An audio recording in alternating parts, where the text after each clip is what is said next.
On his first day in office, U.S. President Joe Biden cancels the Keystone XL pipeline that would have carried about 800,000 barrels of Canadian oil to the United States every day, far exceeding the amount that the U.S. imports from Russia.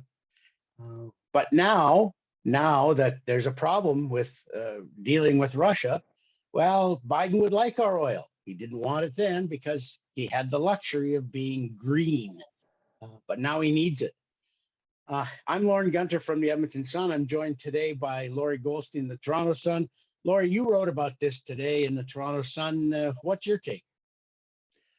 The idiocy of Joe Biden's administration. I mean, for heaven's sake, this started with a Wall Street Journal report that said that Biden officials were negotiating with Canadian officials to try and get more oil because of the problem with Russia. Making it clear they didn't want to revive Keystone. I mean, talk about an idiotic sidebar. This isn't a secret. Canada is saying it can increase its oil production by about 200,000 barrels per day and the equivalent of 100,000 barrels per day of natural gas. But the only way to do that, and to get it to the United States, is to do it by rail.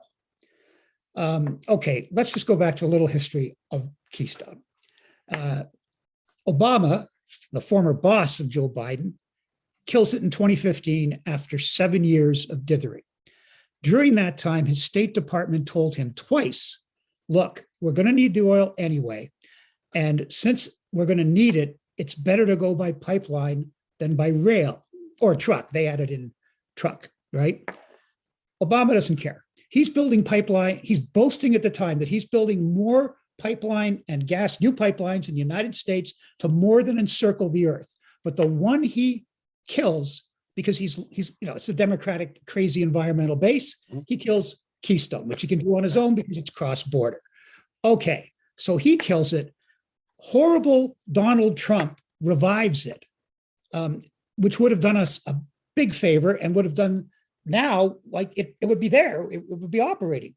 But no, on his first day, as you said, Biden does what his former boss does, he kills it. And so now they're negotiating, having failed to get more oil from Saudi Arabia, Venezuela, and Iran.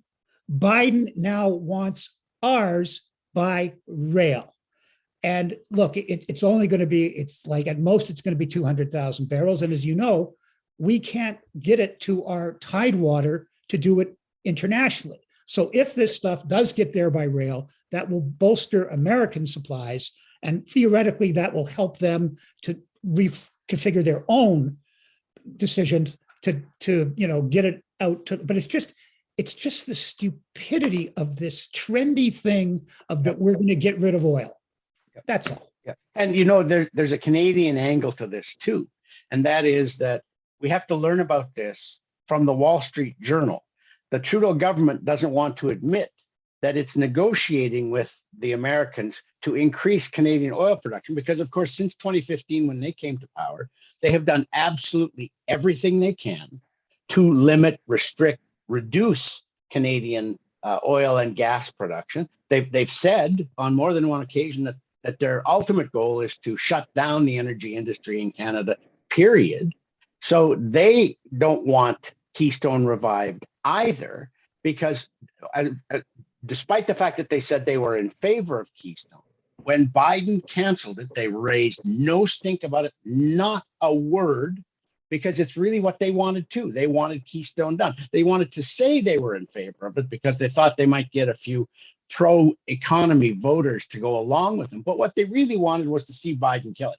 Biden did the heavy lifting for them by canceling the construction permits, the cross-border construction permit for the Keystone XL.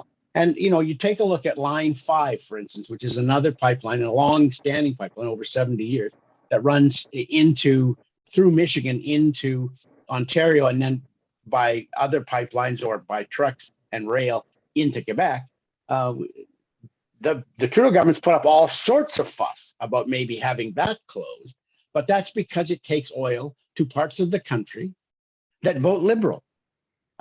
Keystone XL doesn't take any oil across any part of the country that votes liberal. And so therefore they'd like to see it done. They'd like to be able to say, for the same reasons the Biden administration does, Biden administration has said death to Keystone because it's a sop to the left-wing environmentalist base of the Democratic Party. And the liberals want to be able to say, yes, we, under our watch, we've only built the one pipeline that was Trans Mountain, and we really messed that up too. So you can't really blame us.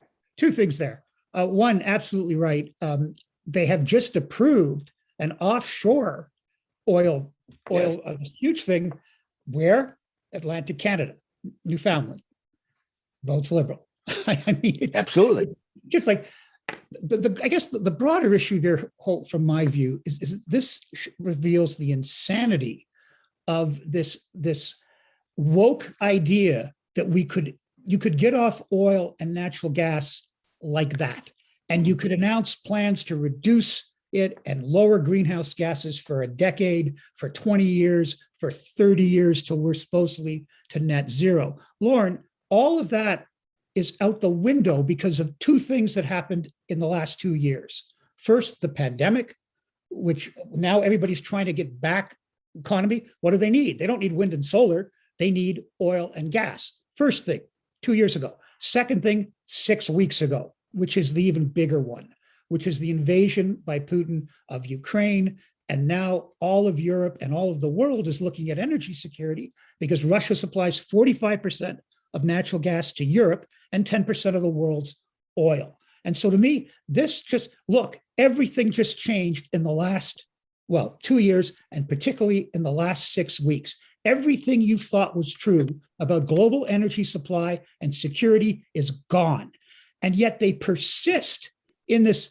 Germany wants to get off natural gas. Well, you get 45% of it from Russia. You are not going to replace it with wind and solar. One reason being wind and solar can't provide baseload power to the electricity grid on demand. What did Germany do?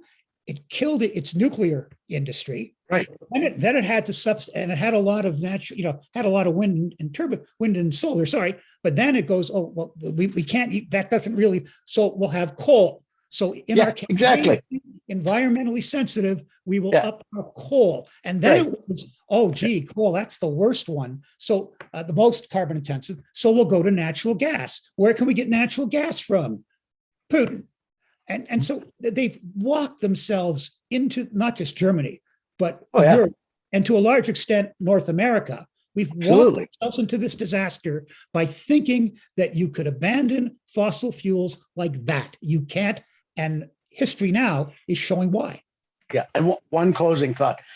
You can walk yourself into the disaster because you're thinking green. But the problem is when you get into the disaster, to still keep thinking green, which is exactly what all of the Western governments are doing. They're still hanging on to this mythical notion that they can, bug burps and wood chips and all of these other green ways can fuel modern economies, and they can't. Exactly. Thank you very much, Lorrie. I'm Lorne Gunter. Thanks to Lorrie Goldstein. Join us on our YouTube channel at the Post Media, and look for us on all of the major social media platforms.